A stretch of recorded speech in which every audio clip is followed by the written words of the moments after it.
Council for March 2nd. Please stand and join us in the Pledge of Allegiance. I pledge allegiance to the flag of the United States of America and to the republic for which it stands, one nation, under God, indivisible, with liberty and justice for all. Tonight, Alderman Ralph Stompanato is going to join us by phone, but we need a motion and a second to approve his participation. Do I have a motion? Alderman Sullivan, second by Alderman Shower. Any discussion? If not, the roll. So You get a discussion. Brian, what's your current interpretation of what the rule is, so I understand it going forward? Well, in the alderman's case, if you have an illness and you're at home sick, that's pretty simple. You're allowed to participate. Okay. There's three criteria, but that is one of them. Okay. All right. If no more question, the roll. Sullivan. Aye. Shower. Aye. Belzak. Aye. Gustafson. Aye. Kenny. Aye. Legansky. Aye. Stompanato. Aye. We have 7 ayes. Okay. Call in. I'll ask for a roll call. Belzak. Here. Gustafson. Here. Kenny. Here. Legansky. Here. Shower. Here. Stompanato. Here. Sullivan. Here. 7 present. We have a quorum. It takes us to questions and comments of a general nature. This is on our agenda to allow individuals from the audience who have an issue or concern they want to share with the council on something that's not on the agenda to come forward and present that. Does anyone from the audience like to address the council on anything that's not on our agenda? If not, we move to approval of the minutes. I'm looking for a motion to approve the February 17, 2026 minutes, moved by Alderman Kenny, seconded by Alderman Legansky. Again, any questions or comments regarding those minutes? If not, the roll. Kenny. Aye. Legansky. Aye. Belzak. Aye.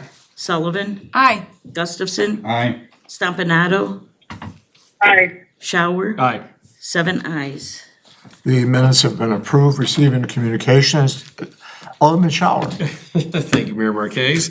I got a communication from Ralph Cozy at 8413 Captain's Drive. Little brief background. Last year, he was the gentleman that reached out to me who moved from Chicago to Darien, said he loves the city, but at the corner of Hinswood and basically Frontage Road, it is completely dark out there.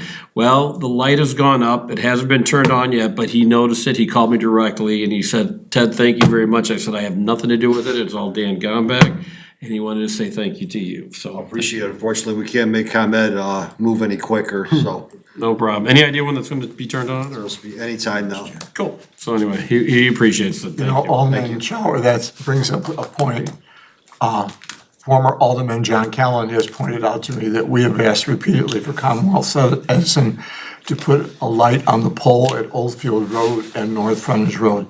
And we've done that for the last several years, and they still have not put that light on that pole. It is a very dark corner at Oldfield and North Frontage.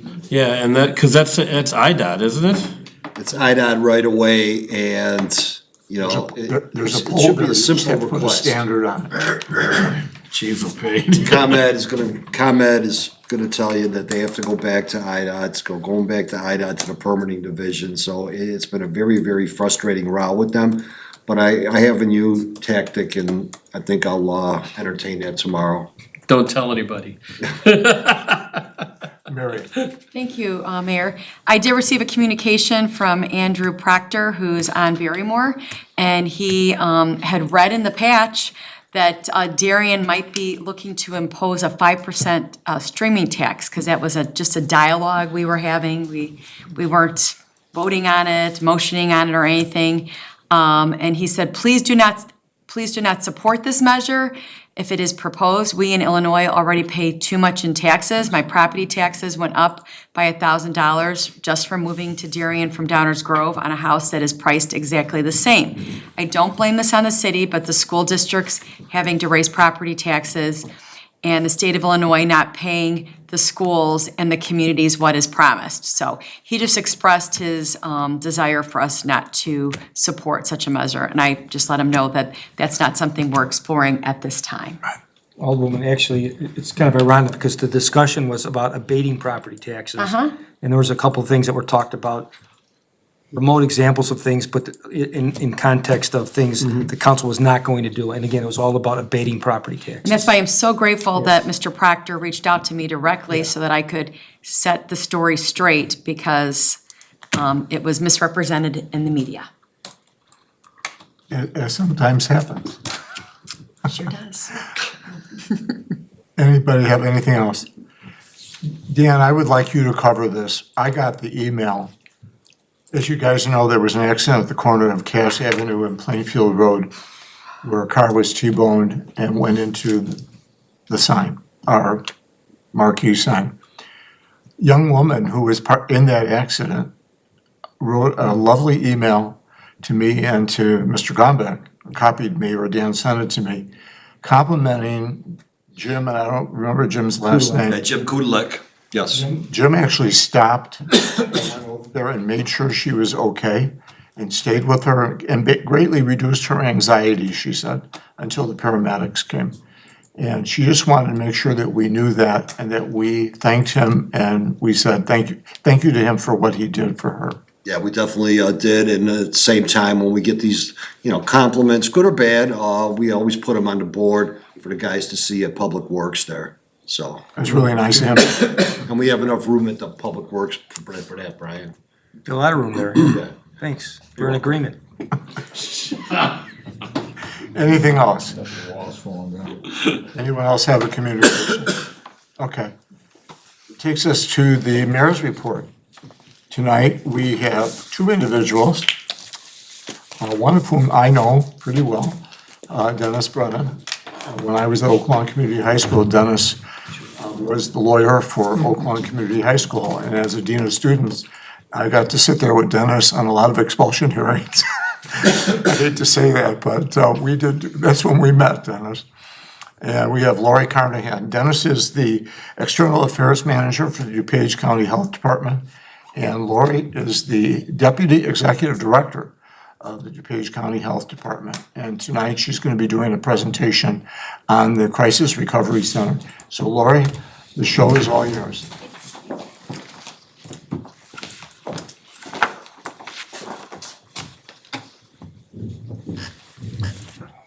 I'm also IT tonight, so, in case. That's scary. Don't say that until after it's working, Dan. Yeah.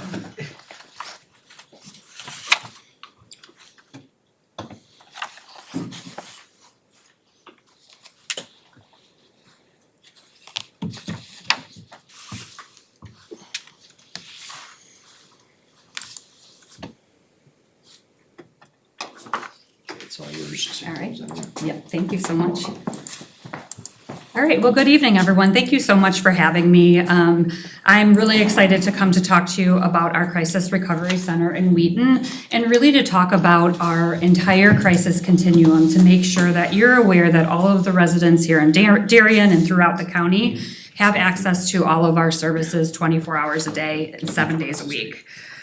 So hopefully, maybe you're aware that our center opened back in September, but we have, outside of this center, we have been providing crisis services throughout the county for many, many years.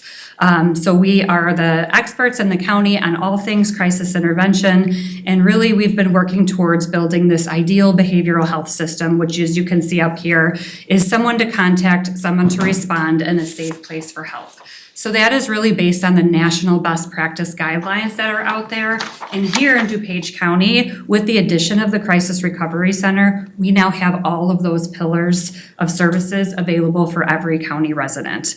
So as you can see, the check boxes on the bottom are just really that indication that we have someone to call. We have a 988 hotline, which is a national hotline for somebody to call when they're struggling with a mental health situation or a substance use crisis. And we also have our local county hotline. That has been in existence for years and years. So both of those are staffed 24 hours a day, 7 days a week, and are answered by our crisis counselors. We have the ability to talk to them over the phone, provide support and intervention, and link to ongoing resources if needed. We also have mobile crisis response teams, which we send out into the community when somebody is having a mental health crisis. So this is our someone to respond. That's a crisis counselor and somebody with lived experience going to where that person is struggling in crisis to hopefully resolve the situation, sit with that individual and their family member or a loved one to really try to alleviate the situation and link them to community resources. That team can also facilitate a higher level of care if needed. So if they do need an inpatient hospitalization or a substance use inpatient stay, they can facilitate that and make sure that that person gets to where they need to go. And then A Safe Place for Help is our crisis recovery center. Prior to that, we had a 12-bed open and voluntary unit on our Wheaton campus. That's a little bit longer term of a stay, and it was a really narrow scope. So it was open to DuPage County residents that were struggling with just mental health concerns. And we used it more for either a step down from inpatient hospitalization or as a deflection from hospitalization, where they can stay with us, recover, get the recovery services they need, see a prescriber, maybe meet with an individual therapist and case manager. But it was very, very small. It was 12 beds and it was adults only. So we really had identified the need for this crisis recovery center, which is up to 24 hours of care on site at our Wheaton location to be able to really stabilize a crisis, have that safe, non-clinical space to be able to go. When you walk into this building, it is a beautiful building, and it was really intended for people to be able to walk in and not feel like they're in that institutional setting or not need to use an emergency room unnecessarily. So our goals really for the Crisis Recovery Center were to provide that single point of access for people to be able to know where to go in the community if they're struggling with a crisis, mental health or substance use crisis. To really destigmatize. We all know the traditional routes of a mental health or substance use crisis. People either calling 911 because they don't know what to do or taking somebody to an emergency room. We know there's a time and place for that if there is really that acute safety issue or a medical condition that needs that level of care. But many times that's not the case, and people just need that time and space to meet with the right professionals in that right environment so they can have better outcomes. We also really wanted to make sure that the substance use piece was offered. That was a direct request from the hospitals that we've worked with because they said a lot of people are coming into the emergency room just needing a safe place to sober and not being able to have that, or needing to start to withdraw from some of their medications, but they don't need an inpatient stay, but they can't stay in the ER. So we worked to make sure we had that available, and really overall just trying to reduce that inappropriate use of 911 and the inappropriate use of emergency rooms. And then relying on our subject matter experts. We have now over 160 crisis staff that are throughout our continuum, which means that we have the ability and now the flexibility to say, gosh, if we're really busy on site today, we can pull more staff on site.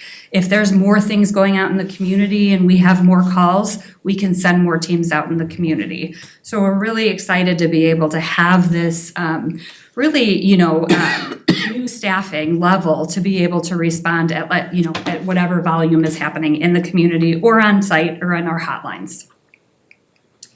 So this is really, and it's small here, but it really just shows that now we have that full continuum of care here at the health department. And so for the county and for the community, we're available 24 hours a day, 7 days a week. What's also on here is that we have a follow-up program. So if you're coming in to our Crisis Recovery Center and you're receiving that support and stabilization and linkage to ongoing services, our goal is to do that as a warm handoff.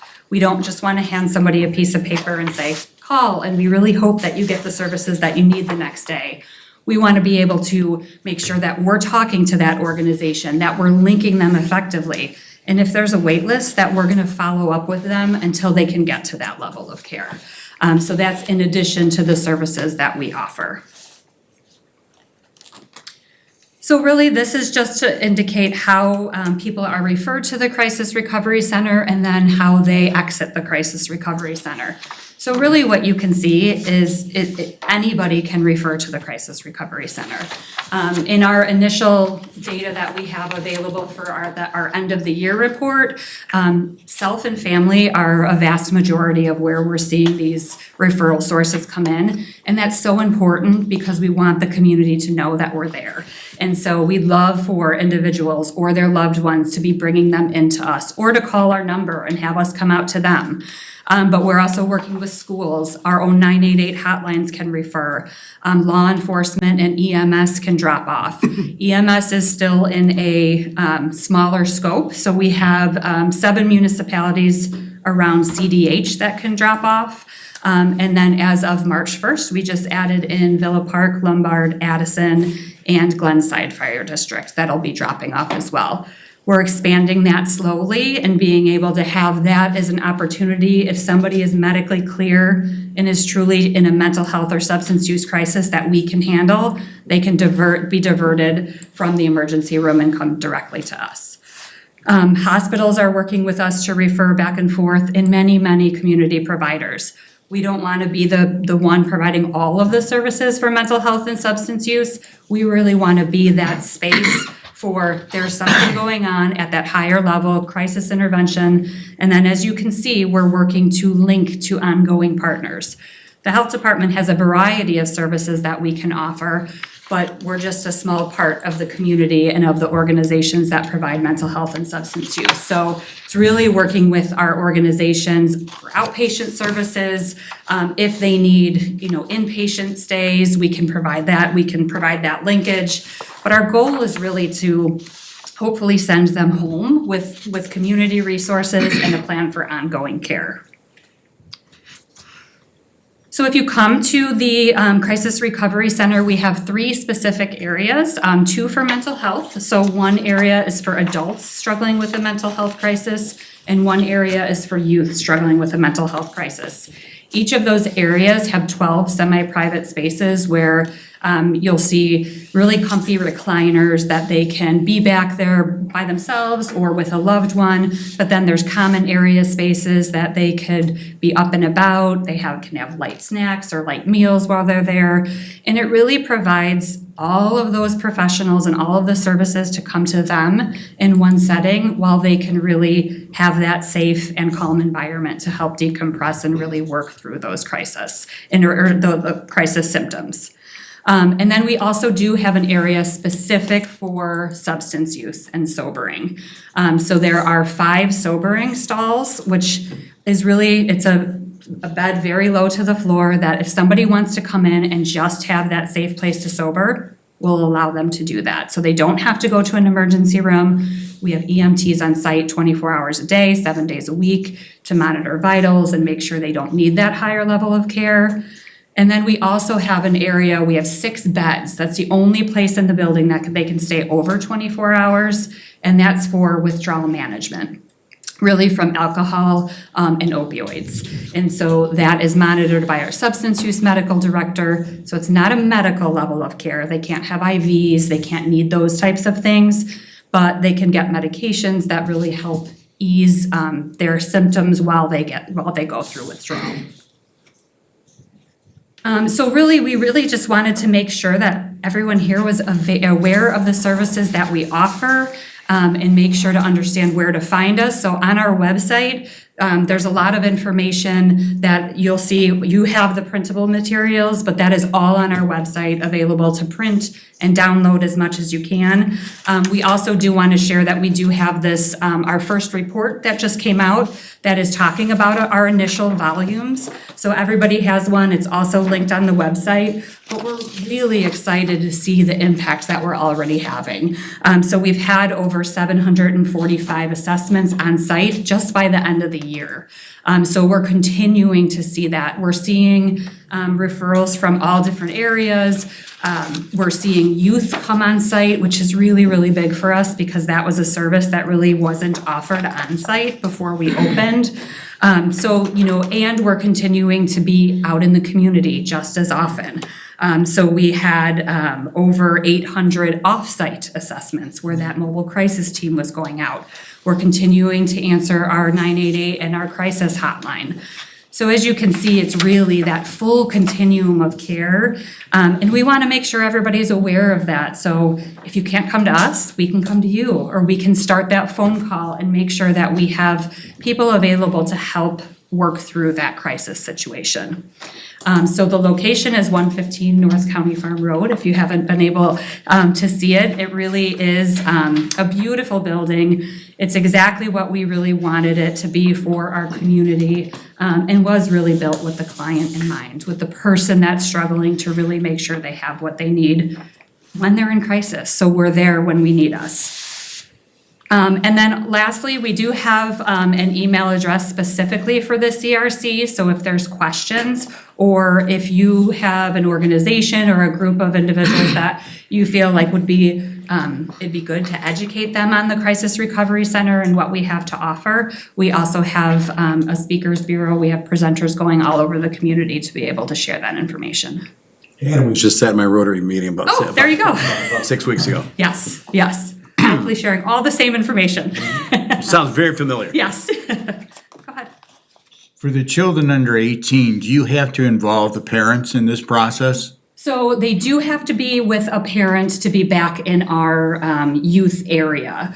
If they come into our triage area, we're able to assess for safety, for risk, but we do need parental consent. What to if they're really- having a problem with the parent? So then we usually try to work with the family within that, even if they can't be in the same areas. So it's definitely something that it's youth and family. We need some level of participation, and if it can't be a family member, we'll often ask if there is a mutual adult in their lives that they're willing to have come and sit in. So really, they work through that on an individual case-by-case basis. But overwhelmingly, we do see, even if the youth and their family are really struggling, that in that type of space and environment, they're willing to at least sit down to have the conversation. If there's a point of abuse going on in the family and the child is being abused, I wouldn't think they're gonna want the parent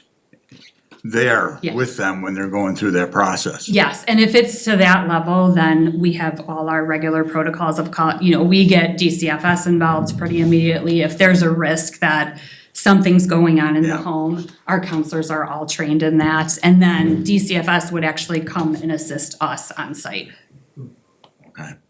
Lori, before it was built, there was a lot of talk about people going to hospitals and the pressure that was put on hospitals to deal with these same cases. Obviously, you keep statistics. You noted 700-something referrals from September to end of December. Do you have stats that show that the number of going to the hospital instead of coming to you is down? So we're working with the hospitals to stay in touch with them about their data. We can ask people, would you have gone to the emergency department if you didn't come here? To which the answer is usually yes. But we don't have yet the data to be able to say, are these services making an impact on the emergency rooms? We anticipate that they will, and that we'll have all of that data. We have all of the DuPage hospitals at the table with us and a regular stakeholder work group. So they're anecdotally saying, we're sending more, we're seeing, less individuals on this day or this time, but overall, we don't have those numbers yet. I was there at the groundbreaking, and I had the luxury of being there for the opening, and it is a beautiful facility, and I would urge everybody to go out there and take a look at it. It's something, as a former high school administrator having to deal with children who had issues like this, it would have been wonderful to have a facility like this back then.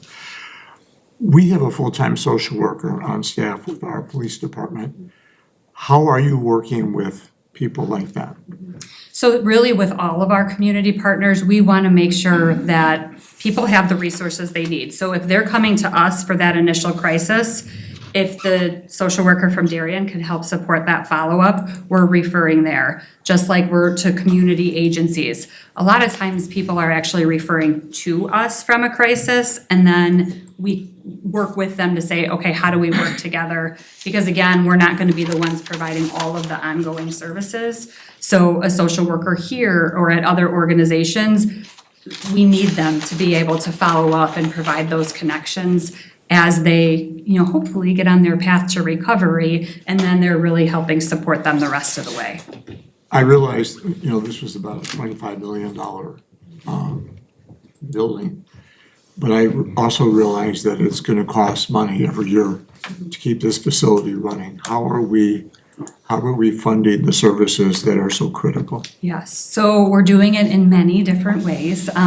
So one of the ways is if we can bill insurance for services, we are. So if somebody has Medicaid or MCO Medicaid, we have the ability to bill for those services. Unfortunately, even commercial insurance is very limited on what we can bill. We're working and advocating at the state level to change that. So that's really on kind of those direct billable services. We also have grants from some of our 708 partners. We recently, probably a couple years ago now, we launched our DuPage Health Matters, so our 501c3, to try to raise money to make sure that this is really an ongoing effort. So we know these services are so critical. And unfortunately, the state is very behind, and insurance is very behind on what we can bill for and what can be done. But we're doing this because this is the right thing to do, and this is the right type of care that everybody should be getting for a mental health and substance use crisis. So we're really trying to pull every lever we possibly can. We're always looking at state grants, at federal grants, but it takes a village. So it's definitely something, it's, that braided funding strategy overall. Dennis, did you want to add anything at all? I think the only other thing, we just, Come up, because they can hear you. I think with the funding too, the county just last week agreed that they would supply, there's opioid funds from the settlement that they received. They're guaranteeing us the interest on it, which will be between $260,000 and $300,000 at least right now every year, plus all the settlement money isn't in yet. They should be getting another $1 million every year, so we're looking forward to that money, and also talking to municipalities who have opioid money, cannabis tax money, perhaps that they need a use for. The opioid settlement, for instance, there's only certain things you can use it for. The crisis center is one of those things, so we're talking to a lot of those partners. I think it's a wonderful program. With my background, it's something I think we've needed for a long time. And I think it's a credit to DuPage County and to the board that they've spent the money to build this facility and offer these services. I don't think every county has something like this. So I congratulate you on your facility, and I wish you well. Thank you. Thank you. Question for Lori, on the municipal service end of things, we deal with, disasters time to time, tornadoes, for example, fires, and even hoarding, unsanitary conditions. Would the CRC be part of this on a short term where, I have to be the one sometime where we tell them, unfortunately, I can't let you back in the house. You have to, there's other agencies that they're sent to, for example, of where to stay for an evening, especially if they don't have family. So I guess the question is, does CRC handle situations like this? Yeah, so I would say it could be. I mean, if they're really struggling because of a situation, then it's definitely worth a phone call to us, at least to start, and then see what we can do.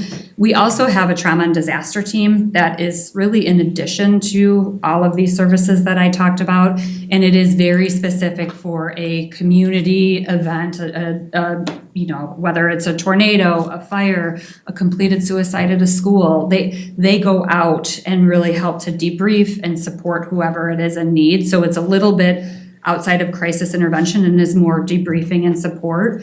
But I think that first call should always be to that crisis recovery center to say, how can you support? Because we have all of the staffing and all of the expertise there. yeah, it's just another tool in the toolbox, you Yep. know, whether it's the police department, fire department, sometimes, you know, there's too many things going on with other municipalities and everyone can't accommodate that single situation and it's a stressful situation for those people, obviously. Yep, absolutely, absolutely. Thank you. Anything else for either Lori or Dennis? Thank you very much for coming. So your crisis counselors, are they psychologists or social workers or?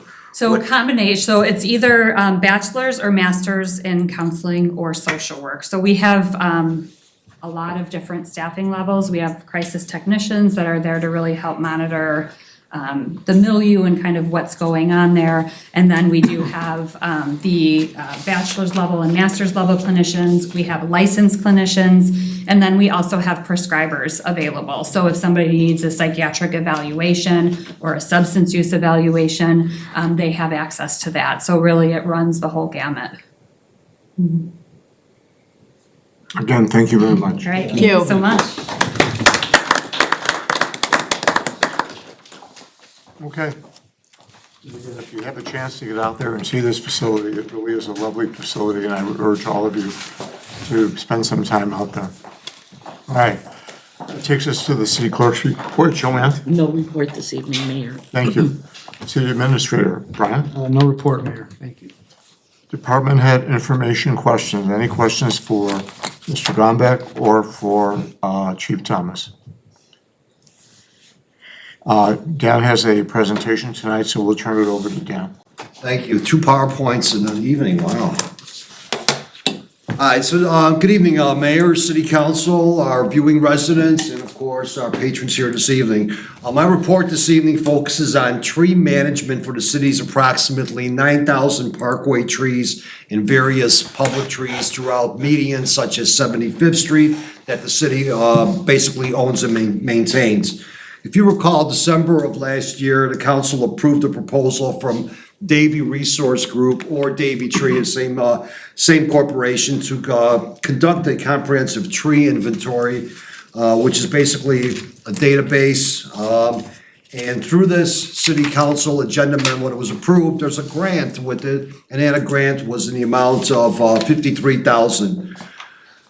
This company was awarded, Davy Resource Group was awarded the actual contract.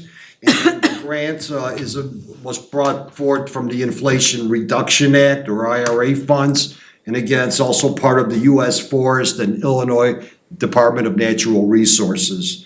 The grant will basically allow to maintain the optimal tree inventories along with related data. And this data should be in a form that it will be able to be used for the next 5 years. So with that, obviously, I'd like to start the tree inventory here program.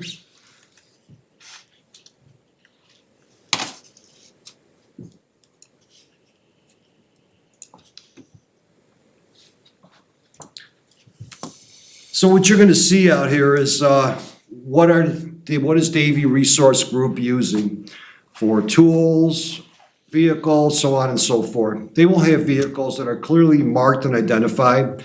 The representatives of the companies will be wearing hard hats, safety glasses, and the equipment they basically use is what's referred to a Biltmore stick, a tabletop iPad or computer, if you want to say, and again, the logoed vehicles. What's this data include? I'm not gonna go through I'll go through point by point, but I won't provide any further definitions to them. It provides the address, location, the species type, the tree size, the multi-stem tree, and again, multi-tree stem is basically where there's a lot of stems coming from trees that's the nature of that particular tree. So you will see all these different stems that look like they're going all over the place, but it's actually part of a good tree, if you want to say. The condition of it, again, there's going to be only 3 conditions: good, fair, poor, or deceased, which is actually 4. But primary tree maintenance, the risk rating for it, the defects, any comments, and the date of inventory. On the ground, basically what they do is there'll be a kickoff meeting, more than likely on a weekly basis with our arborists, either Paul Devine and or John Carr. And also I'd like to give Paul Devine brought this program forward for the city as well, so kudos to Paul. Again, it's based on safety of all the actions that they're doing, Davy Tree Group here. The data calibration, again, was all what I previously had just mentioned. And communication procedures are gonna be advertised through our social medias. By that I mean schedules, where will they be, what quadrant. This program itself will take approximately 9 to 10 weeks. We're also gonna locate trees, again, through GIS methodology, the stumps, if there's any stumps, and planting sites. Planting sites is something that's very critical. One thing that we do find is, from the last tree grant that we had this year, there were several residents that did not want parkway trees, even though they are in the city right-of-ways. We want to take a better look at them and be able to work with these residents and explain further what opportunities there are and what the tree canopies actually do. Again, it's agreed upon collaboration for planting sites. And again, we'll be recording specific data for each site, whether it's a type of tree and or number of trees. The individual tree inspection, these are urban foresters, will inspect each tree. They identify again the species, the measuring of the tree, which is referred to as a diameter by height. They assess the condition of the tree and the risk, if there is any risk to be looked at, along with the suggested maintenance. The program will run Monday through Friday, and there may be some Saturdays, weather depending. DRGL will also provide, obviously, the personal protective equipment, so you'll see these guys again with hard hats, glasses, everything that is within the norm of what these gentlemen will be doing.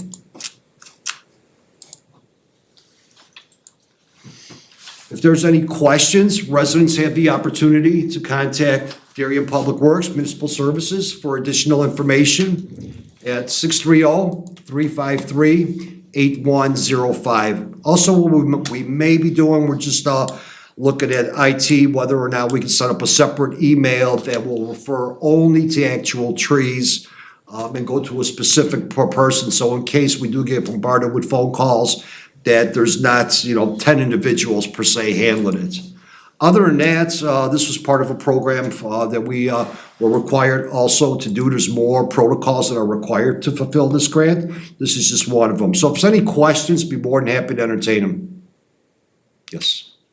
When you finish the data collection and you find out how many trees are poor, at that point, do we make a business decision on whether these trees are salvageable or what needs to be done, or how's that going to work? Exactly. Once we see all the information and based on the type, the concern, and the risk, that will basically look at it and say, all right, there may be a certain few that will need to come down for whatever reason. That's within the budget. But anything on a larger scale, such as ash trees that with the disease and all that, we come back to city council with the preventive maintenance or schedule it for budget next year. So in collecting this data, though, it's gonna be a one-time deal because any trees that come down or get planted in the future, you can just add it to your data collection. Correct. No, yeah. Correct. Plus, we'll have a 5-year plan through this company that will plant X amount of trees here. Within the next 2 years, these should be taken down, so on and so forth. So Dan, now, do you think within what we have now, do we have any of those cottonwoods on public property now? Actually, 'Cause I I would get venture to complaints say on no. that a lot. Yeah, I would venture to say no. I know we do not plant them. When we do see them in right-of-ways, we've taken the opportunities to remove them during the ditch program over the, course of the years. This will tell us if there's any left, yeah. Right, exactly. Yes. I've got an ash tree in the front of my house that's got one heck of a lean to it. I actually had a neighbor come up to me yesterday complaining how bad the tree's leaning, and it's a danger to her her son's car that parks in the driveway there.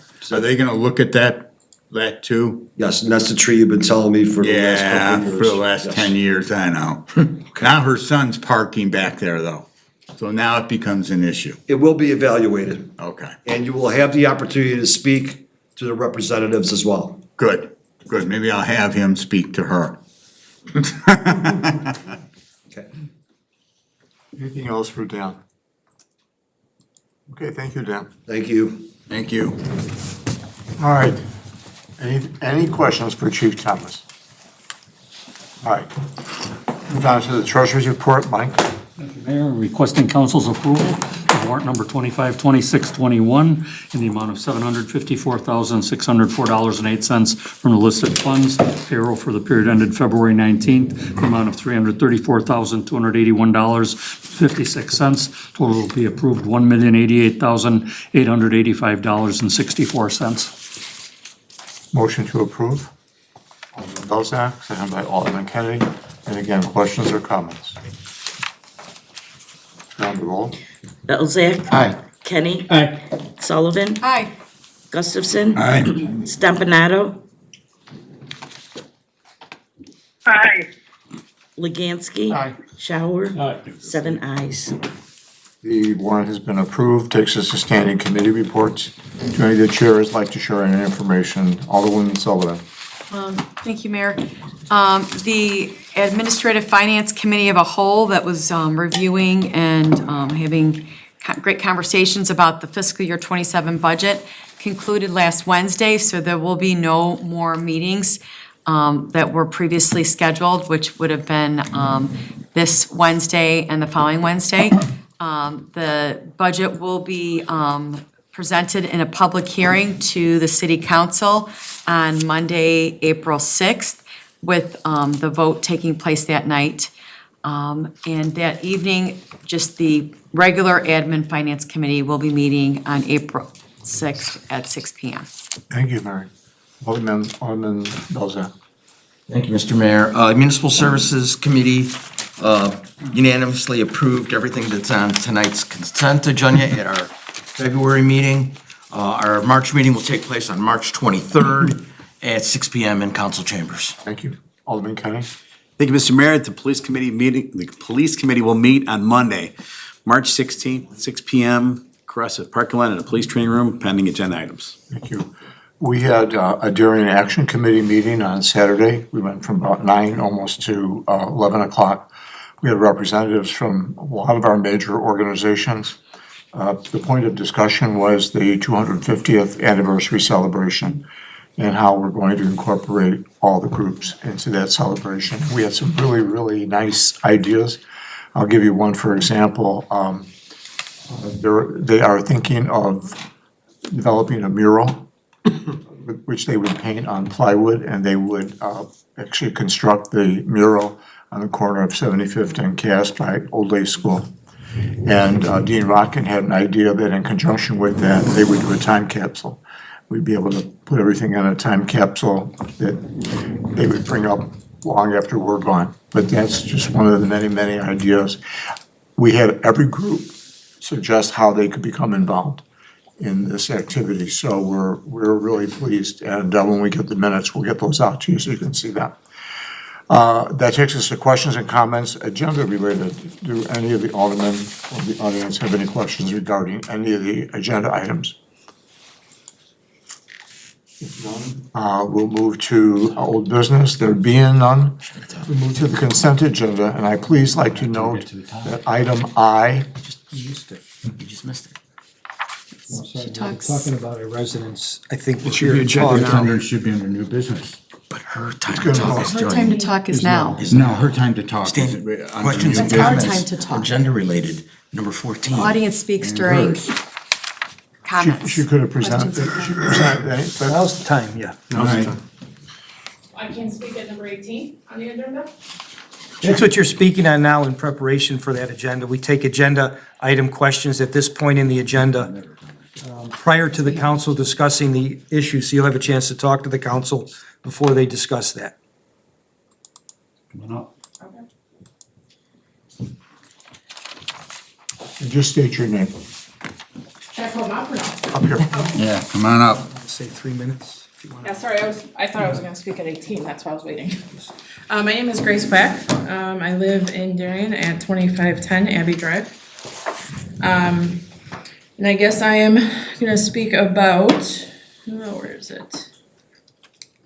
KZC 26-1.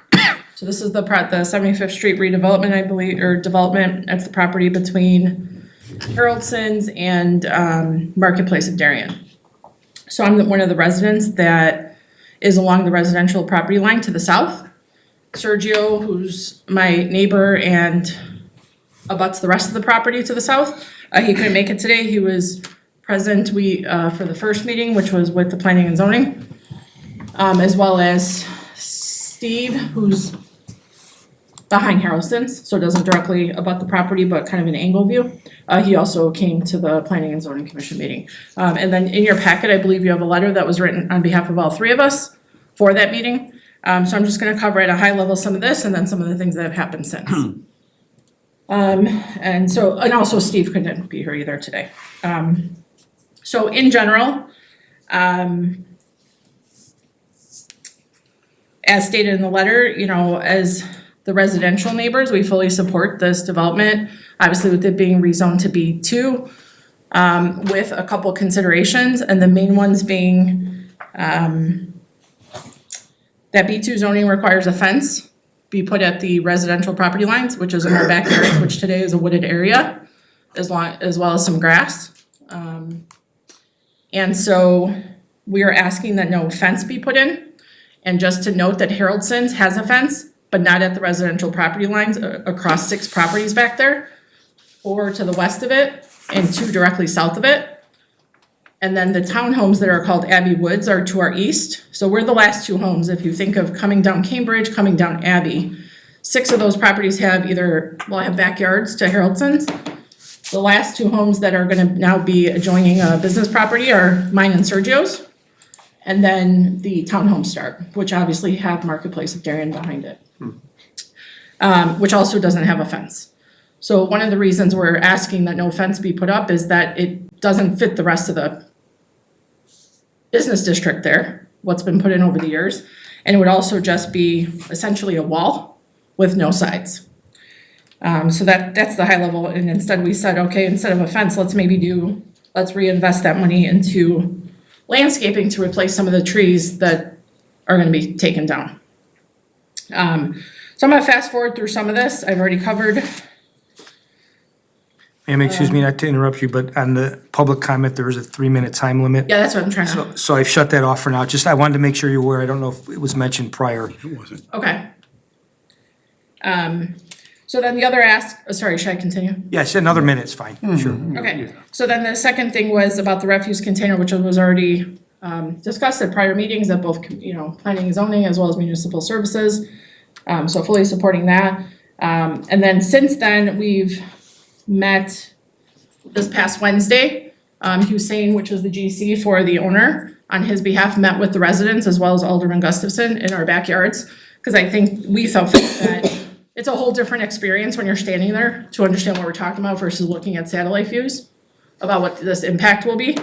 So he agreed and we met on site and we followed up with an email about different options that we can maybe agree on as future neighbors.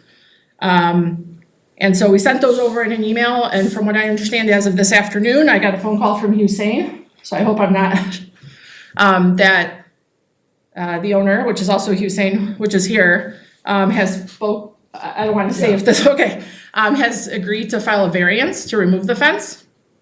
So that was new information this afternoon, so thank you.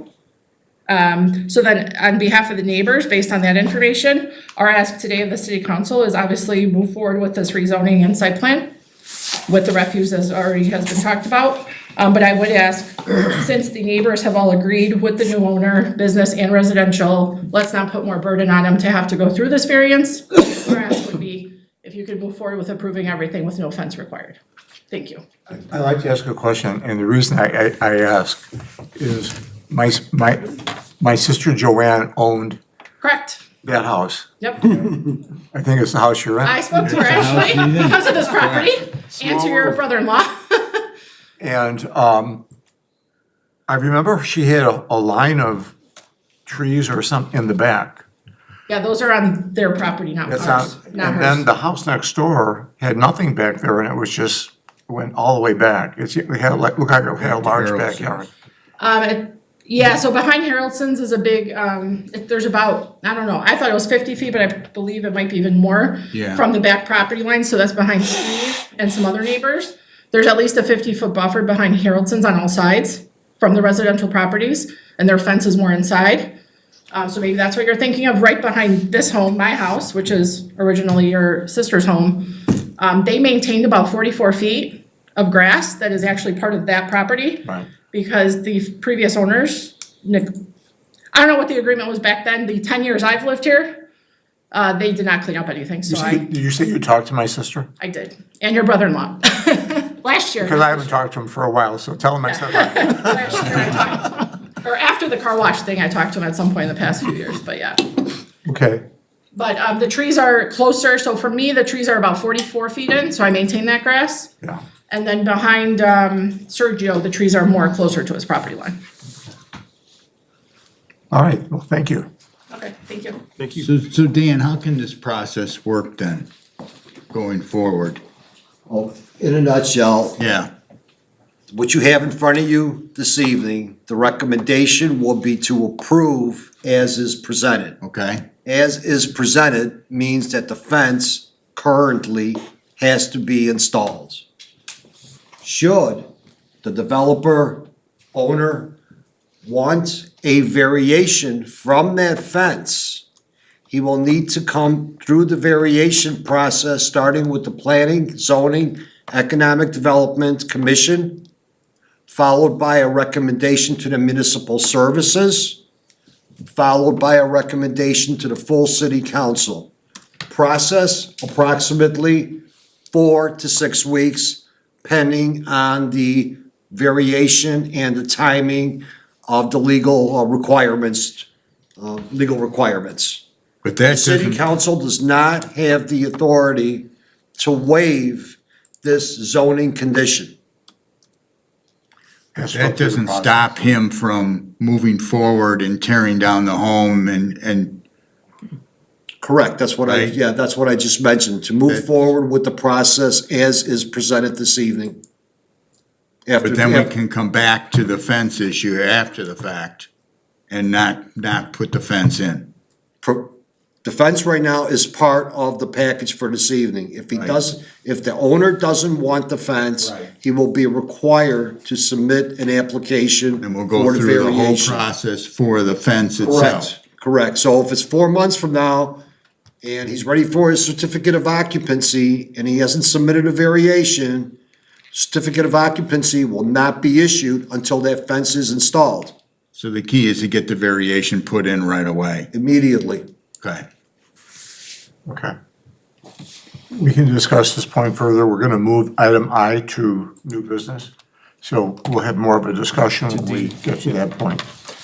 Right now, I'm going to read the consent agenda. I have a number of items, so bear with me.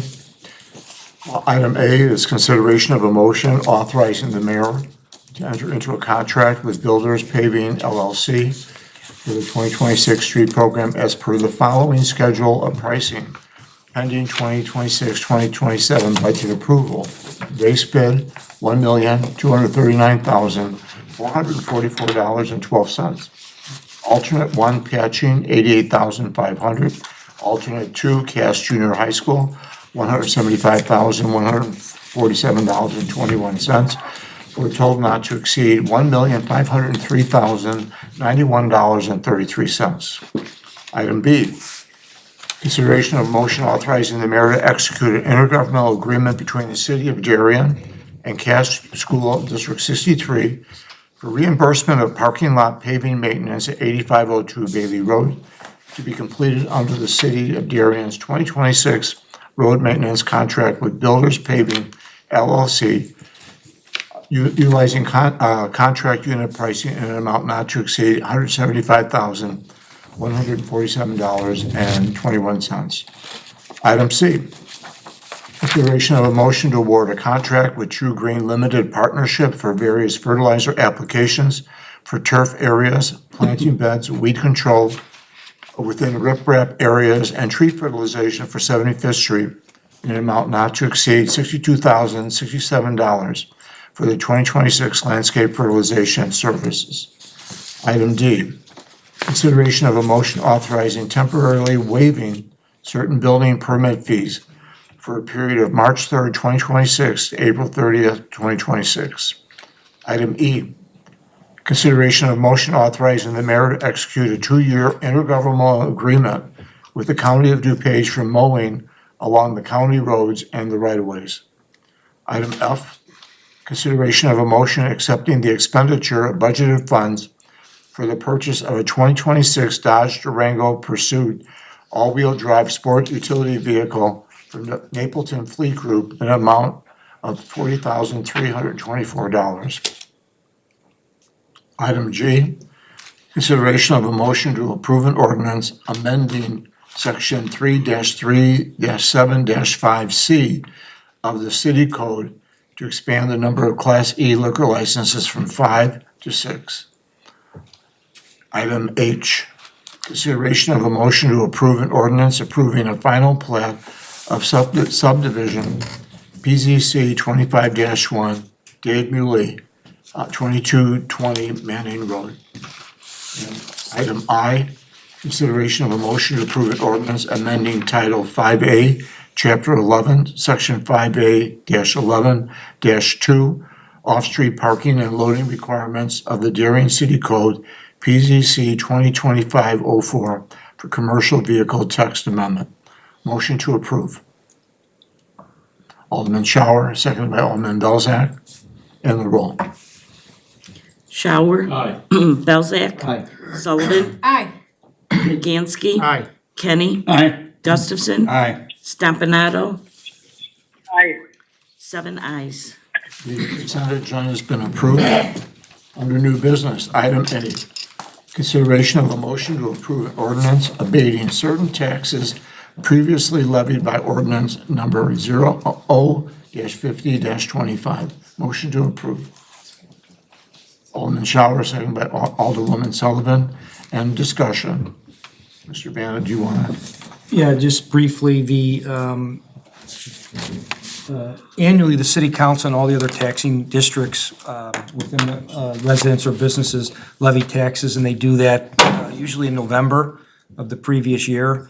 And the timing of that is a little hard because, at least for us, we haven't gone through the budget process. So what we have done now the last 2 years, city council levies enough taxes to pay for the police pension fund requirement. There's a study done every year from the actuarial. It says what we should put that year into the police pension fund. And now that the city has concluded the budget discussions, tonight before you is to continue an abatement in order to maintain the property tax extension that the city received last year. So in essence, it would be no increase to the city's portion of the tax, of your property tax bill. Now, everybody gets their property tax bill. If you look at it, there's a number of entities on there. The city is only one of those entities. So our portion of the tax bill, if this abatement is approved, will maintain what it was last year for those residents, assuming you had your assessed valuation didn't go up. Some residents, their value of their home might go up, so they might see a slight increase, but they would normally see that anyway. But in terms of what the city is levying, it'll be the same as the extension last year.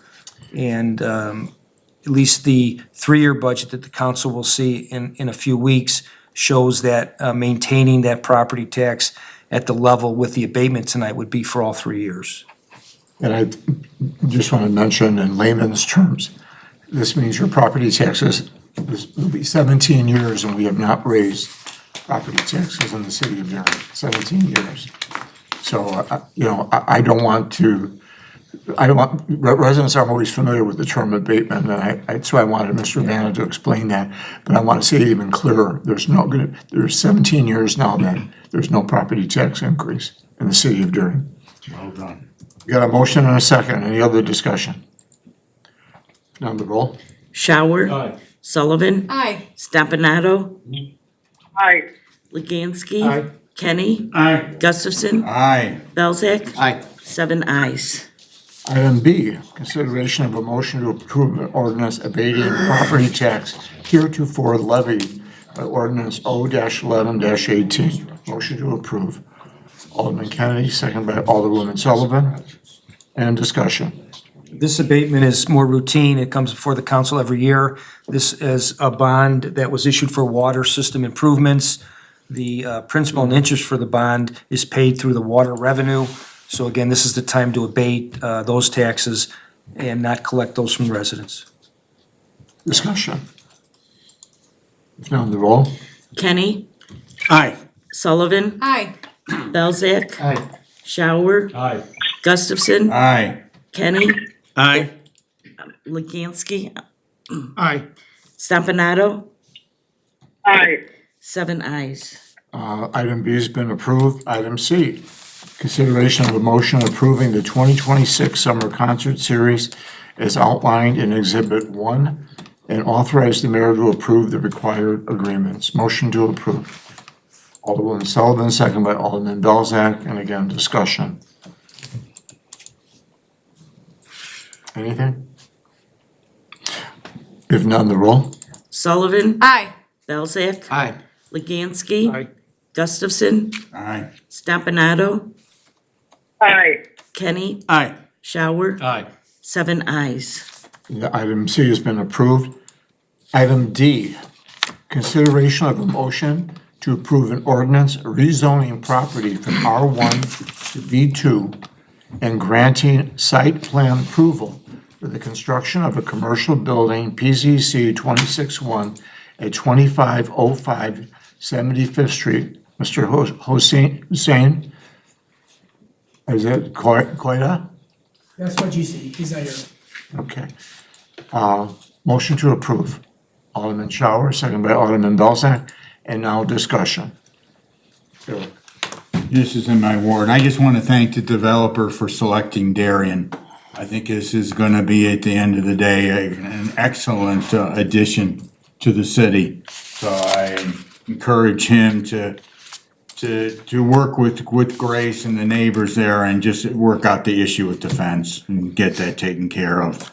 But, you know, the residents there, including myself, because I'm 100 feet from this development too, is that we are very, very fortunate that this is a development that came in. Originally, it was gonna be a car wash. God forbid if a car wash, the problem with the car wash you have is you have 24/7 free vacuums going all night long, okay? You also could have had retail with the drive-through. You could have had a tavern with open music. So there was a lot of things that could have been on that property that would have been a lot worse. And what's going in there right now, I think is gonna be a great ad. It's gonna be, you know, it's only open till usually 5 o'clock in the evening, 5 days a week. No Saturday, no Sunday. I actually went, they have a property over in Willowbrook. I went over there and did a walkthrough of their property. And that was on a Sunday. Just guys want to see what kind of activity was going on. There was one person there, she was getting caught up on her paperwork. But she walked me around and stuff and through the building and stuff. Well maintained building.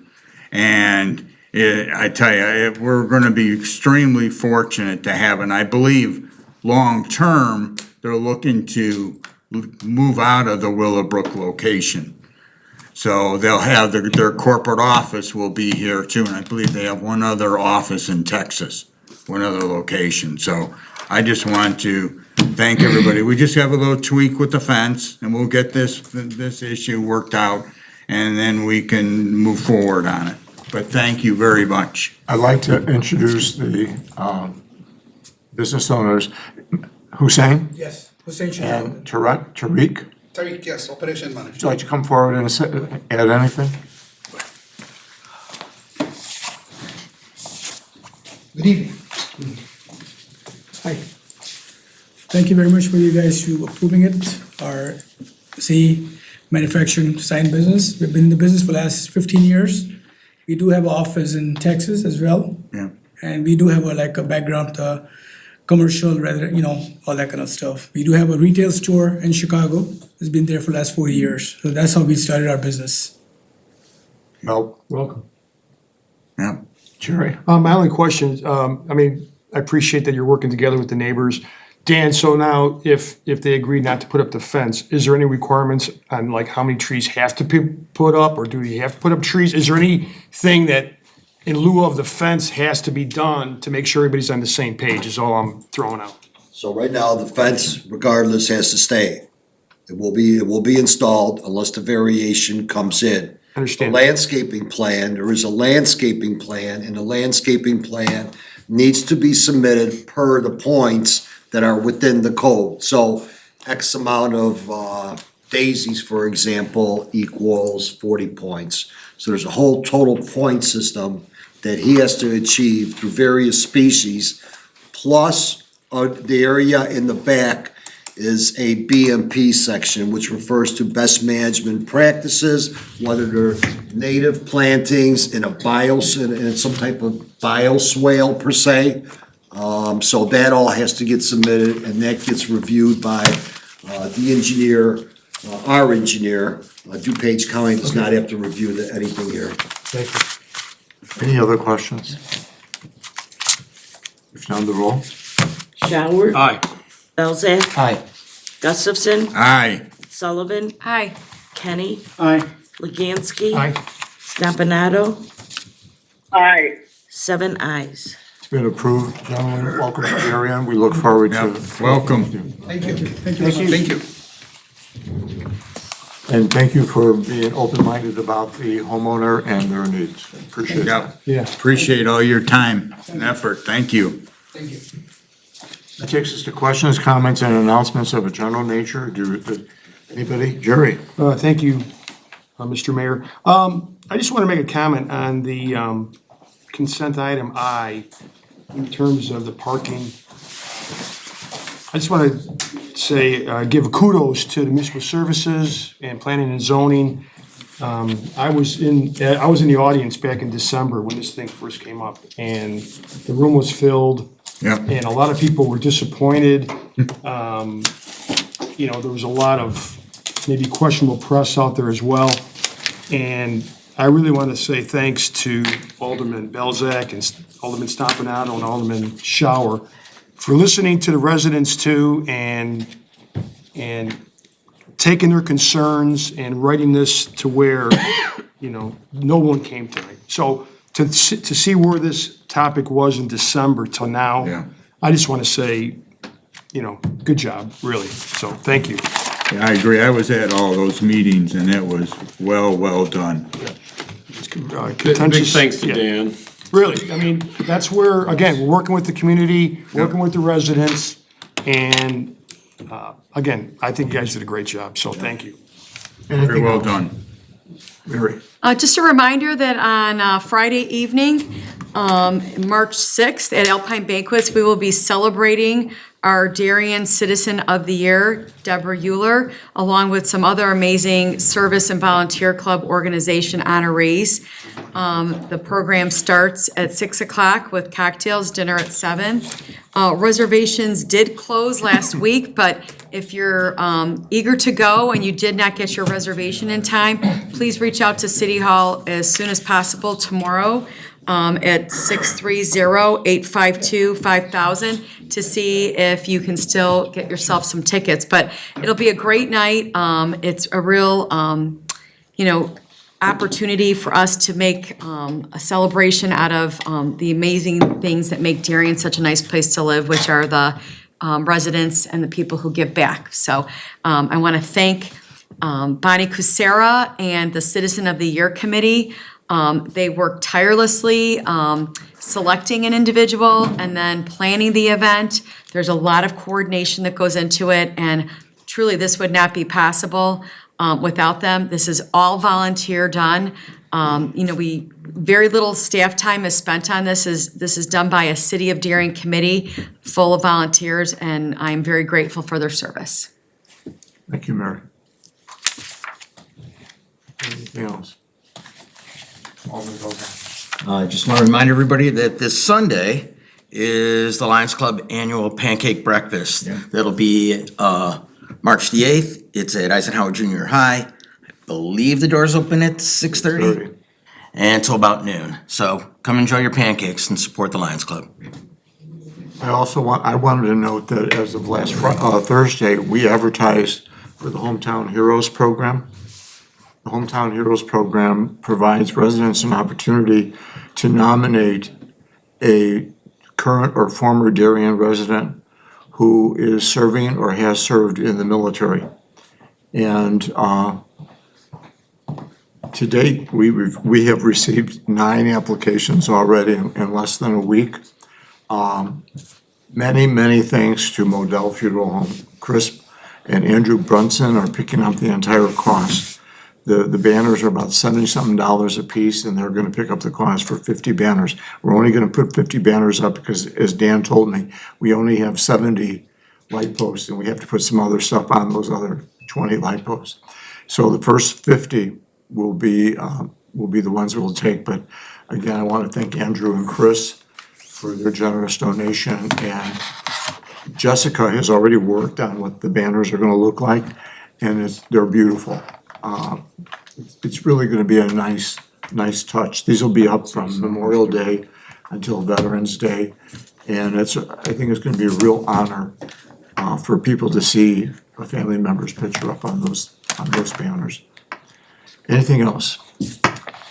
Motion to adjourn, Alderman Shower, seconded by Alderman Luganski. All in favor? Aye. Thank you, everyone.